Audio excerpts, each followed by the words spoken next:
இந்திய மக்களாகிய நாம் இந்தியாவை இறையாண்மை வாய்ந்த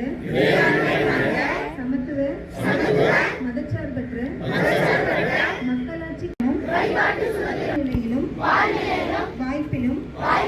சமத்துவமும் அனைத்து மக்களுக்கும் கிடைக்கச் செய்யும் பாதுகாப்பை உறுதிப்படுத்தவும் தனி ஒருவரின் மாண்புக்கும் நாட்டின் ஒற்றுமைக்கும் ஒருமைப்பாட்டிற்கும்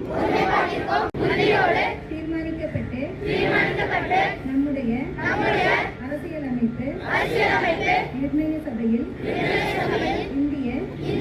அரசியலமைப்பை ஏற்று